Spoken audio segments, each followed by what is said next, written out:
David, please answer the phone. What's the matter, Adele? Tell me, it's been a month since I went on a business trip. Where have you been and with whom? Why are you asking me these questions? Answer me, David. After all, in that 1 month, where were you and with whom? Of course, I stay at the hotel with my colleagues. You know, we can only stay at the hotel when we go on a business trip. Besides the hotel, where can we stay? At the hotel? So who were you with? I share a room with Nate. Adele, what happened in the end? You're confusing me with a series of stupid questions. I am confusing you? The one who just be confused right now should be me. You said that you stayed at her hotel with Nate. You always use Nate as a cover to hide the dirty things you do, right? Bastard, how dare you treat me like that? How dare you secretly have an affair with another woman? What the hell are you talking about? Am I cheating? With whom? Don't listen to other people talk about me and misunderstand me like that. Misunderstanding? If it's just words, I'm sure other people are jealous of me. I have a happy married life with a husband who always loves and pampers me to the fullest. But it was your mistress who directly asked me to talk and showed me proof that you two were dating. So tell me, first-hand information, how else could I misunderstand you? What do you say? Does he do that? It seems that you two didn't discuss in advance about telling me such surprising news, huh? But what surprised me more was that you dared to have an affair with my very best friend, Cassie. It's not that we didn't discuss it first. It's just that we were looking for the right time to tell you. If Cassie has already told me the truth, I wouldn't have to hide anymore. Cassie and I have been dating for almost 3 months now. What? Almost 3 months now? Both of them are good. So lately, you always use the excuse to go on a business trip to spend time with her? What a misfortune! You should be careful with what you say. Who do you think you are that I need to be careful with what I say to you? You're just an asshole who has an affair with his wife's best friend. As for Cassie, does she think stealing her best friend's husband is something to be proud of? The way she smiled and teased me when she told me how the two of you had an affair. How ridiculous this is. I have done a shameful thing, but I'm proud to show it off to others like I've won a Nobel Prize. You're not a pretty person either, so don't go criticize others. Look at yourself. Your hair is messy, your clothes are sloppy, and you always smell bad. Don't you stay at home and clean the house? You should also clean yourself. The house will smell good, but the only thing that stinks is you. How dare you defend her and talk about me like that? Do you think I want to stay at home? I was forced to stay at home. Otherwise, no one would take care of Ben. He was just born 5 months ago. I can't leave him alone at home. While you insist on staying at home to take care of Ben, I have to be the one to do it. You know this job is very important to me. I can't leave it to stay at home to take care of him. I'm not asking you to quit your job. I just want you to share the job of taking care of Ben with me. But in the morning, you go to work early, and in the evening, you come back too late. I have to take care of Ben by myself and do housework. So where can I find time to take care of myself? Okay, I don't have time to listen to your explanations. Let's get to the point. If you already know my affair with Cassie, then let's get a divorce. What? No way! You can't divorce me! Why not? Right now, I don't have any feeling for you. So if I continue this marriage, it would make me tired and even more tired. I also have no intention of holding you back because your affair with Cassie is something I cannot accept, and I will never forgive you too. Although you hate me, what about Ben? He's your son, and he's only 5 months old. You can't just divorce me. What about him? Of course, you'll raise him. You know, I don't know how to take care of children. Furthermore, they're usually better raised by their mothers. I didn't expect you to be such a cruel and heartless person. It was only because of that woman that he had the heart to abandon his wife and son. Don't complain and blame me like that. You should blame yourself for being so useless. You are so useless that you make others hate you. If you marry another man, he may have left you long ago. Unlike me, a man who endured a bad marriage for 5 years and didn't say a word of complaint. It's time for you to let go of me. I've endured you enough. You're crazy. I can't believe you're serious about this. This is another sort of conversation you just have via text messaging. We need to talk face to face. I won't do that because I don't want to waste time seeing you. I'm busy now, so I won't talk to you anymore. Bye. Wait, David! 1 week later. Hey, I heard from David that you hired a lawyer to claim post-divorce compensation, right? What compensation? I just want him to be obligated to take care of Ben and provide for him. Anyway, I'm about to become a single mother now, not to mention I'm unemployed. So what I do is claim the rights for me and my son. You are a thick-skinned person. You're afraid to divorce David, so you rely on those silly excuses to stick with him? No, a guy like him, even if he begged to come back to me 1,000 times, I wouldn't agree. You're probably the only one who's in love with someone like him. Are you talking to yourself? It seems like someone once told me that if it weren't for David, you wouldn't have married another man, right? Who said that? But now, just because David wants a divorce, you turn to slander him. What a shameless person. It was because I was blind that I couldn't see his true character. He is a heartless man willing to abandon his wife and children to follow another woman. How about you? You always tell me to be wary of the women around David for fear that someone would take him away from me. Unexpectedly, it was you who took him away from me. How ironic. Well, for David, I'm also a woman. Not to mention, I didn't take him away from you. He voluntarily left you. Take a look at yourself, Adele. You are an employed person and do not even know how to take care of your appearance. Any man who sees your appearance will be disgusted and want to leave quickly. That's because you have no family and no children, so you don't understand my struggles. At home, I have a ton of miscellaneous things to do, not to mention I have to take care of Ben. As for the time to do all that work, I still feel lacking. I don't have time to take care of and beautify myself. Not like you. Every day is just a portable flower vase, and it doesn't do anything. You rely on your beauty to seduce other men, then make money from them to spend on yourself. There's nothing good about people like you. My life doesn't need you to bother. Then don't bother with my life either. If you don't stick with David, I don't care about you either. Right now, he's my man, so you had better stay away from him. All right, suppose he'll do his duty.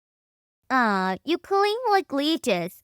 Because you keep clinging to him and insisting on your rights, David has decided to give you the house. What? The house? Yes, you should be grateful that David gave you a place to live. Otherwise, both you and Ben will end up homeless. I've been to your house a few times already. Although the house was not very big, the condition of the house was very good. That is obvious because that house was built less than a year ago. However, the debts we used to borrow from the bank to build that house have not been paid off. Now that he has given me the house, it is like telling me to pay the rest of the debt on his behalf from now on. Is he crazy? That's your business, not ours, Adele. Be grateful that you still have a home to live in. Don't complain to us anymore. I see you're asking for more than you need. Don't try to cross the limit anymore. You should know where to stop and stop being so greedy. That's ridiculous. He gave us this house and thought that was generous. He's a real asshole. Stop cursing others, Adele. Talking to you really gives me a headache.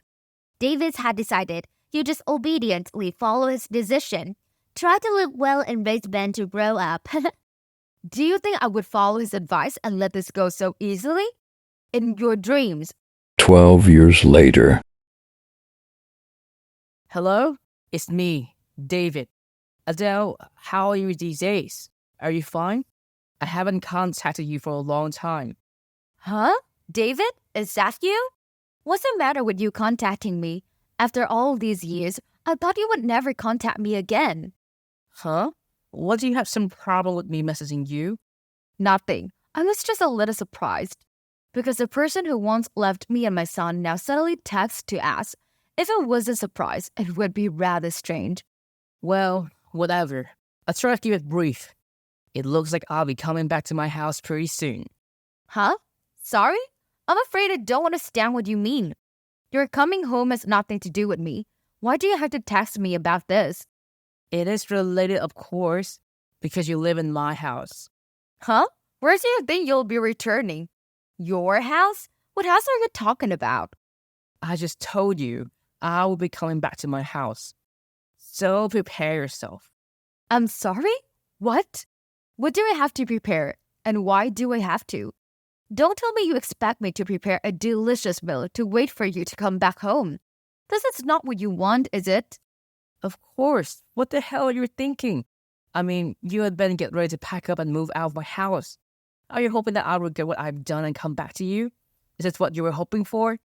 After all you've done to me, I'm not stupid enough to come back to you. Listen, I'm going back to my house and living with my current wife. I just wanted to inform you that I'm going back to my house. Hurry up, clean everything up, and get out of my house. Don't misunderstand what I mean. I don't mean anything other than that. Sorry. But I don't want to go back to my old life with you either. It's just that I'm a bit confused as to why you contacted me and informed me about your return to your home. Obviously, I'm contacting you because the two of you are living there right now. I'm too kind. I have to let you live in that house for the past 12 years, and before evicting you, I will also inform you in advance. So you should thank me for how kind I've been. So now, you should start gathering your belongings and leave my house, rather than responding to me. Did you get it? Several days later.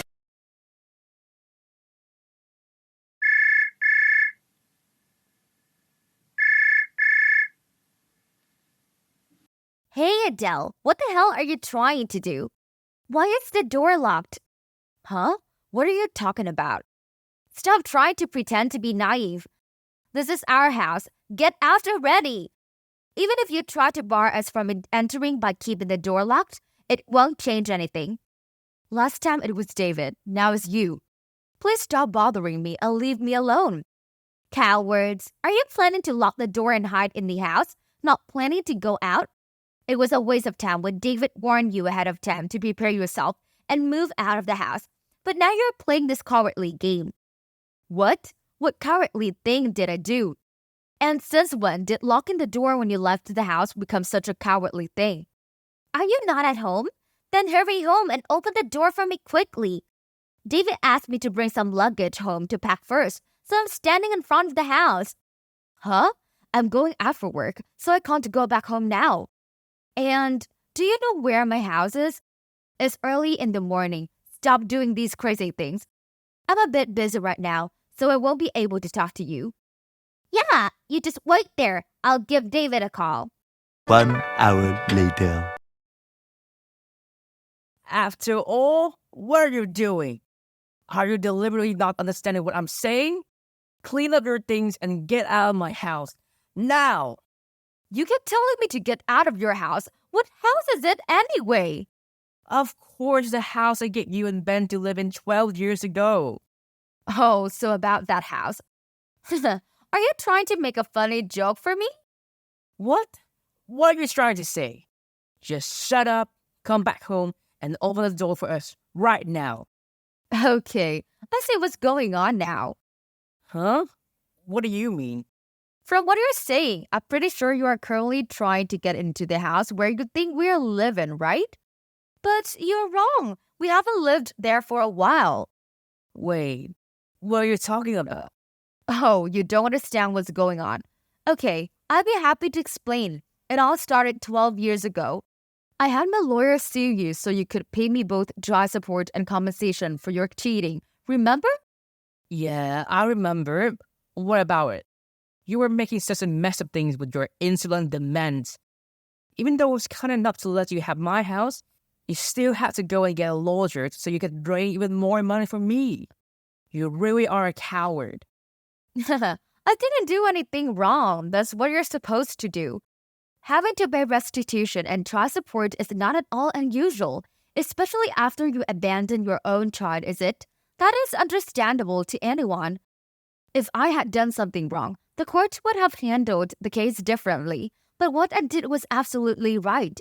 David, you should accept that fact. And more importantly, that child support was crucial to bringing up Ben as a person he is now. Shut up. Do you not realize how strange the things you have been saying are? What are you talking about?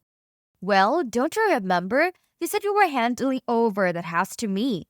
You promised to give me the house instead of normal monetary compensation. And now, after 12 years, you come back and tell me to give you the house back and move out? Don't you find yourself doing the exact opposite of what you said? I let you live in my house for 12 years. Those years are enough for the compensations. Oh, you think 12 years is enough? For the past 12 years, you have only given Ben a place to live, but you have never taken care of him once. Since the day you abandoned us, you have never come back to see us, not even a single message to ask.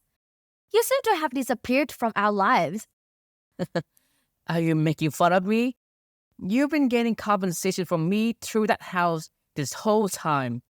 No, you didn't give me a dime.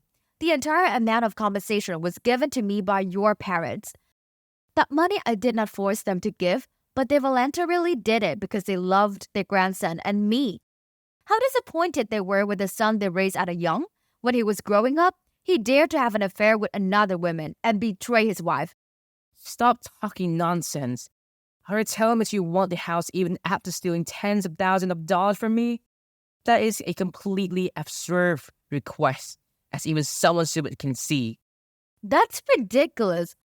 Of course, anything greater from you shouldn't have been my expectation. All you do is approach me with demands after you cheated on me. Well, what you're saying isn't exactly wrong, this time, at least. You're right, I've been getting compensation from you. So it's also a good thing for me to return your house to you. At least that what you would like to say should be the case, right? Yes, of course. Why don't you open the door and leave right away if you understand what I'm talking about? It seems that 12 years have passed, your health has weakened, and your memory has begun to deteriorate, right? I'm not opening the door and leaving because I'm not at that house anymore. What? What are you trying to say?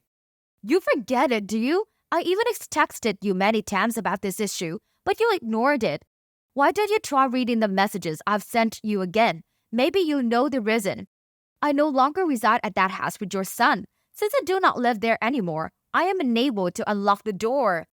We can't leave the home we're no longer living in. Have I been explicit enough? Okay, I get it already. However, if you're not living in the house anymore, then who is? Whoever it is, you need to chase them out of my house. Oh, I'm so sorry, but I'm afraid I don't know. What? How can you say that you don't know? Don't talk irresponsibly like that. Even if you move out of my house, you should notify me. Yes, you didn't say a word to me, just quietly left my house. And now who lives in my house? You don't know either? Did you not know this?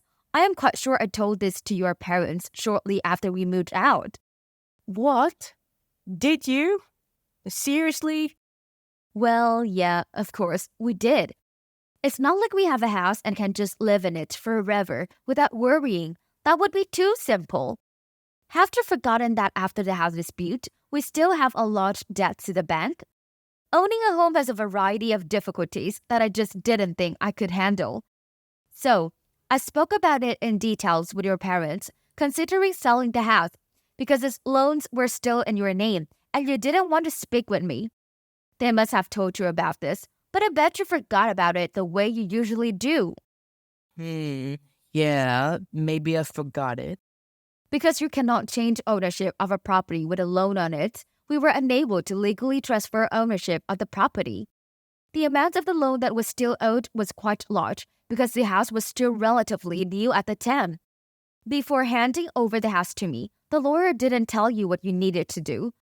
You would have had to pay off the entire loan yourself before you could actually provide me compensation in the form of the house. You couldn't actually officially transfer the house to me until that loan was paid off. I'm pretty sure the lawyer or someone at least talked about it. Is that how it was all supposed to go? At the moment, you're the home's owner. This is vital information that you need to remember. Don't forget your past or memories because of an affair with another woman. You still have responsibilities to deal with. You only care about enjoying your new life with your new wife, And yet you just didn't listen to any of the things I or my lawyer talked to you about. It's not our fault things have come to this. We made every effort to tell you about what you had to do. That's how I would up requiring cash instead of the house from you in the first place. When you thought you were paying me for a house, didn't you ever question why I was asking for money? If you had paid off the debts before giving me the house in the first place, I wouldn't have had to bother asking for money. Shut up! Whether I did or didn't listen to something doesn't matter. That's all in the past. Okay, like you said, that's the past. Well then, listen carefully, you bastard. When I left, the bank foreclosed on your house, so they sell it to someone else, or they use that house for some service. What? Why did the bank foreclose the house? What the hell did you end up doing? Because at that time, I was unemployed, and the money your parents gave us was not enough to pay the bank's debts, so they foreclosed the house. So where should Cassie and I live now? Why do you ask me this question? If you want to live in that house so badly, find out for yourself who owns that house and then ask to buy it. Stop bothering me because you and I broke up ties 12 years ago. Anyway, it is time I'm going to say goodbye. Wait, you can't leave me like this. Adele. Later. After that day, I blocked David and Cassie's numbers so they wouldn't bother texting me anymore. I also asked a few old friends and learned that David has now been fired because he dared to sell his company's product information to a rival company. Apparently, they paid him a huge amount of money to do it. However, before he could get product information to a rival company, David was discovered by his colleagues to have committed misconduct, who denounced him to the director. Therefore, he not only got no money but also got fired. After that incident, he also became famous in the industry for his betrayal of his company. So when he applied for jobs at other companies, no one accepted him. For a person like him without a job, his income also stagnated. So the house he rented to live with Cassie also had to be returned to the landlord because there was no money left to rent. Now, neither David nor Cassie have a home to live in, and they don't have a penny to live on. One day, I happened to see the two of them dressed in rags and sitting on the side of the road, begging for money. Perhaps this is the retribution that the two of them are suffering for the bad things they have done.